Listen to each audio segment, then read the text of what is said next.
This is the Morning Swim Show for Thursday, January 21st, 2010. I'm your host, Peter Bush, and we'll talk to a South African distance swimmer, Chad Ho, in the Finis Monitor in just a moment. We'll also have your Dryland set of the week later in the show. First, he was the bronze medalist in the 10K open water swim at last year's World Championships. Just got back from a brutal training camp in Germany, pumping out workouts with guys like Paul Biederman and Thomas Loers. Chad Ho joins us right now in the Finis Monitor. Chad, welcome to the Morning Swim Show. How are you? Hi, Peter. Thanks for having me. I'm very good. Thanks myself. Good. Tell us about that training camp in Germany. Yeah, training camp was pretty brutal. We did over 100 Ks that first week. So it really did test us. But the second week was a little bit less, a little bit more quality work. So that would even test us a little bit more. What was it like for you, the experience of being a newer guy onto the world dominating scene? I mean, you weren't that well known until last year when you got the bronze in Rome, but now you're in that group training with guys like Paul Biederman. What was that like for you? Yeah, you have to start somewhere. You slowly make your way up towards the top, and that's basically what I've been doing. I started open water very young, trying to get as much experience as I can. And then just working my way up to the top, and then eventually working with guys like Paul Biederman and Thomas Loers and all the best swimmers in the world. Tell me about your typical training environment there in South Africa. Well, it's basically the same all around the world. Early morning training, land, and then home and rest, and then back to the pool in the afternoon. So you train always in a pool? Do you ever go open water? Yeah. No, I train purely in the pool, about 16 kilometers a day. Well, that's what we try and average, and then do some dryland training as well. Where is your favorite open water swim in the world? It's got to be Rome, with that memorable bronze medal. Nothing can beat winning a medal at a major competition. So for right now, it's definitely Rome, and then followed by Olympics. What's the next stop for you? Are you going to the Argentina stop? What are you going to be doing this year? Yeah, I'd leave next week, Tuesday, I think, to go to Brazil, race there for the World Cups, and then leave for Argentina, and then just come back and work hard for the pool for our national championships. Well, Chad, thank you so much for joining us here on the show, and good luck the rest of this year. Yeah, thank you so much for having me, Peter. All right, that's Chad Ho joining us from South Africa, and we will be right back with your Dryland exercise of the week.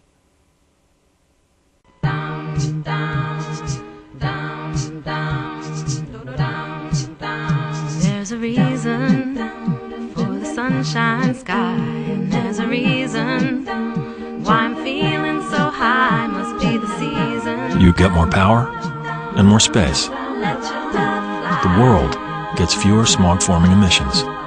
The third-generation Prius.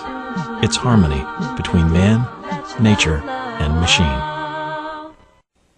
We are always looking for new content for our Dryland Exercise of the Week, Set of the Week, all of these different segments that we do here on the Morning Swim Show. So for today's Dryland Exercise of the Week, Bluefish swim coach Chuck Batchelor reached out to us again. He sent us some great content, and his reward, now we get to see it right here on the show.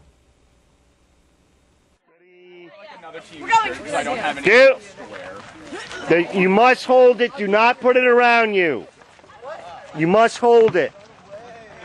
Elizabeth. No.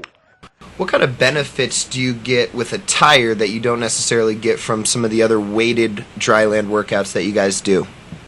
Well, the tire in and of itself is kind of neat because it's a tire. And I think I told you how we had been, and I've done this for years, having kids run with medicine balls. And I like that type of object versus, say, just dumbbells in your hands, because if they're doing it properly and I want them to hold it away from their body in front of them, their entire core is engaged. And, I mean, if anyone kind of questions that, just hold something 12 pounds in front of you, don't let it touch your body, and walk a mile with it. And it's you can tell your entire core is engaged. You can feel it all through the side of your body and whatnot. Yeah, close up. The tires, the first time was somewhat of an accident. We didn't have enough medicine balls, and I had a tire, and I had a kid run with the tire, and it proved to be incredibly hard. The tires range in weight from about between 25 and 45 pounds. There's two that are 45 pounds, and no one ever wants to use those. So if you show up a little late, you're stuck with a 45-pound tire. There's no easy way to carry the tire, and just the nature of it, it's dirty, and if it's leaning up against your chest too much, it's going to kind of give you a rash. So the nature of it, they don't want it to be touching them, so they're trying to hold it away from their bodies. And running with it is awesome. I think we're fitter than we've ever been across the board because of it. And then to make it somewhat kind of competitive rather than just running slowly with it, which I think there is a value to. We set up some relay races so the kids can actually sprint around the track with it. It's worked out really well. We're blanketed with snow right now, so we're not doing it right now, and we didn't do it before the senior meet that we rested for a little bit, but I'm anxious to get back to it. So once again, just a reminder to all you coaches and swimmers out there, please send us your video content of exercises that you do in and out of the pool. We will run them here on the Morning Swim Show. You can email us at mail@morningswimshow for more information. That's it for the show today. I'm Peter Bush, reminding you to keep your head down at the finish.